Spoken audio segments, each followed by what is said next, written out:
Assalamualaikum warahmatullahi wabarakatuh. Selamat pagi semuanya pejuang NIP. Bertemu kembali dengan video saya. Untuk kali ini saya akan mengajak kawan-kawan untuk membahas soal pertanian secara umum, yang mana soal-soal ini sering muncul biasanya di soal-soal seleksi kompetisi bidang. Nomor 1. Jenis tanaman kopi yang dapat tumbuh di dataran tinggi lebih dari 1000 meter di atas permukaan laut adalah? Jawabannya adalah A. Kopi Arabica.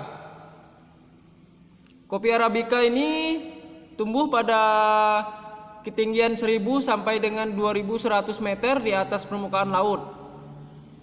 Sedangkan kopi Robusta ini tumbuh baik pada ketinggian 400 sampai dengan 800 meter di atas permukaan laut dengan suhu 21 sampai dengan 24 derajat Celcius. Kopi Liberica atau bisa tumbuh dengan baik di dataran rendah, di mana kopi Robusta dan Arabica itu tidak bisa tumbuh. Kopi Excelsa ini bisa tumbuh dengan baik di dataran rendah mulai 0 sampai dengan 700 meter di atas permukaan laut. Sedangkan yang opsi E tadi ya kopi Sanephora itu adalah nama lain dari kopi Robusta, kawan-kawan. Nomor 2. Tanaman yang sering digunakan sebagai tanaman pelindung atau naungan pada tanaman kakao bersifat sementara adalah kecuali kawan-kawan yang ditanya. Kecuali itu adalah jawabannya adalah E. Cocos nucifera. Ini adalah nama Latin dari tanaman kelapa.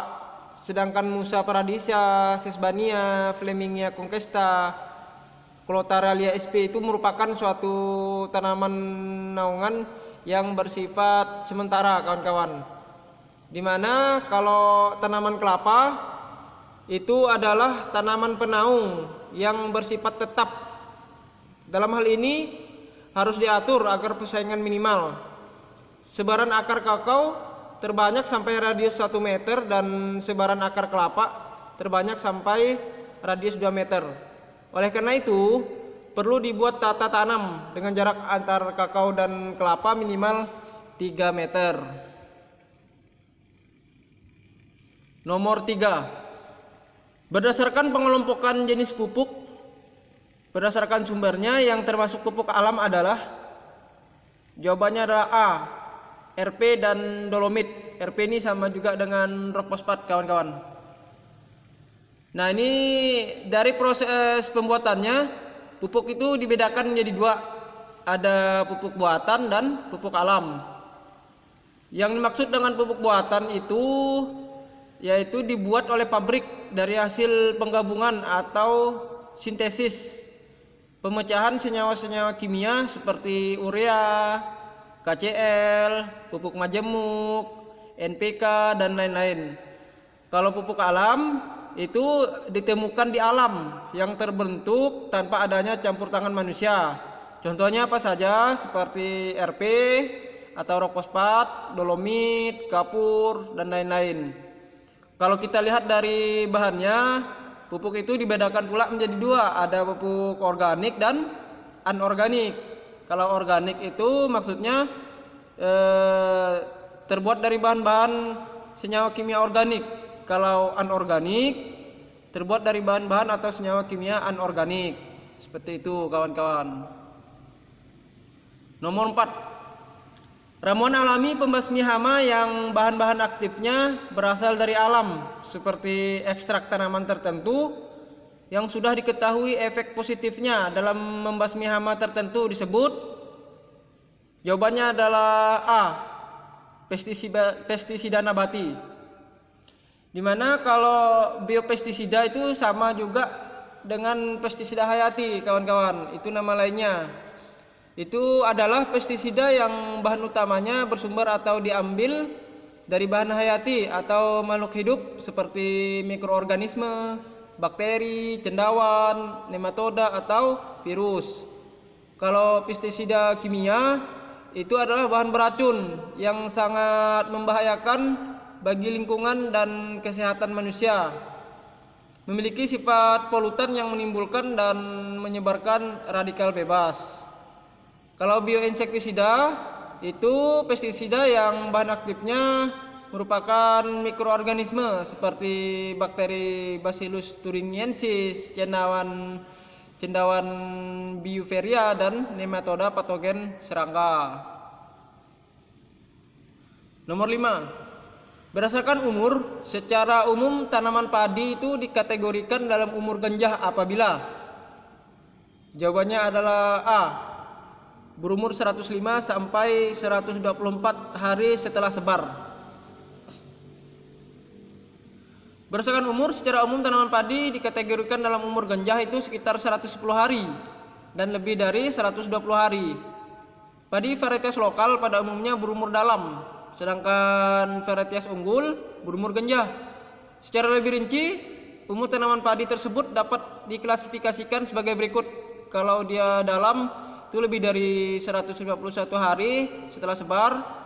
Kalau sedang umurnya 125 sampai 150 hari setelah sebar. Kalau dia genjah 105 sampai 124 hari setelah sebar. Sangat genjah 90 sampai 104 hari setelah sebar.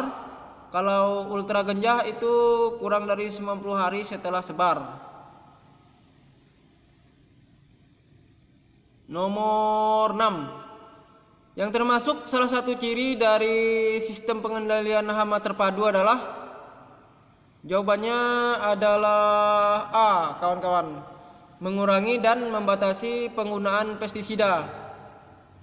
Sedangkan pengendalian hama dan secara mekanik itu termasuk komponen penting pengendalian hama, kawan-kawan.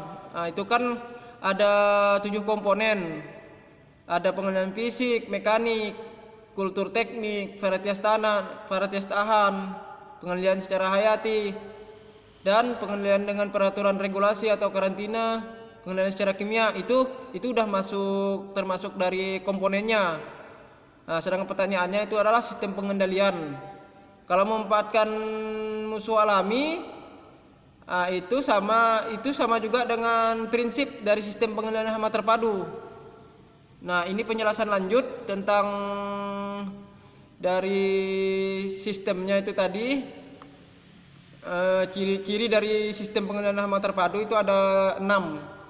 Seperti yang telah dipaparkan di sini. Yang pertama ada penerapan sistem pengendalian hama terpadu dilakukan secara bersistem.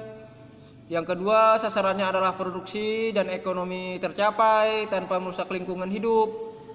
Yang ketiga ada mempertahankan produksi dan mengedepankan kualitas produk pertanian. Yang keempat mempertahankan populasi hama atau tingkat serangan hama. Yang kelima mengurangi dan membatasi penggunaan pestisida kimia. Yang terakhir ada penggunaan pestisida itu merupakan alternatif terakhir apabila teknik pengendalian yang ramah lingkungan tidak mampu mengatasi. Seperti itu. Nomor 7. Jenis domba ini merupakan silangan segitiga dari domba lokal, domba merino dan domba dari Afrika Selatan. Menghasilkan domba yang berpostur gagah itu disebut, jawabannya adalah B, domba Garut. Domba Garut seperti yang sudah dijelaskan tadi itu adalah merupakan silangan segitiga dari domba lokal, domba merino dan domba Afrika Selatan. Kalau domba merino itu berasal dari Spanyol. Bobot tubuh jantan bisa mencapai 70 kilo dan betina 40 kilo. Kalau domba Texel itu didatangkan dari Belanda. Banyak dikembangkan di daerah pegunungan Wonosobo, Jawa Tengah. Kalau domba Batur ini adalah silangan domba Tapos, ya kan? Banyak dibudidayakan di daerah Batur atau Banjarnegara, Jawa Tengah. Ciri-ciri bulunya itu tebal. Bisa menghasilkan 1 kilo bulu per ekor. Bobotnya berkisar 80 sampai 150 kilo. Nomor 8. Jenis pupuk organik yang memiliki kandungan unsur hara paling rendah adalah, Jawabannya adalah E, ZA. Pembahasannya ini kalau urea itu mengandung 42 sampai 46% nitrogen. Kalau TSP 44 sampai 48% P2O5. Kalau ZK 49 sampai 53% K2O. SP36 36% P2O5 dan ZA 20 sampai 21% nitrogen. Nomor 9. Konservasi tanah dengan cara penanaman tanaman buah-buahan, kayu-kayuan, atau tanaman legum multiguna di antara tanaman perkebunan disebut. Jawabannya adalah A, sistem multistrata. Sistem multistrata itu konservasi tanah dengan cara penanaman tanaman buah-buahan seperti dan kayu-kayuan dan tanaman legum multiguna, multipurpose leguminous di antara tanaman perkebunan atau tanaman utama, sehingga tercipta komunitas tanaman dengan berbagai strata tajuk. Nomor 10. Di sini ada pernyataan, ada kelembaban, ada curah hujan, ada suhu, ada paparan sinar matahari yang lama. Yang ditanya itu adalah dari pernyataan di atas yang terkandung dalam faktor. Nah, ini yang termasuk faktor apa? Seperti itu. Jawabannya adalah D, iklim dan cuaca.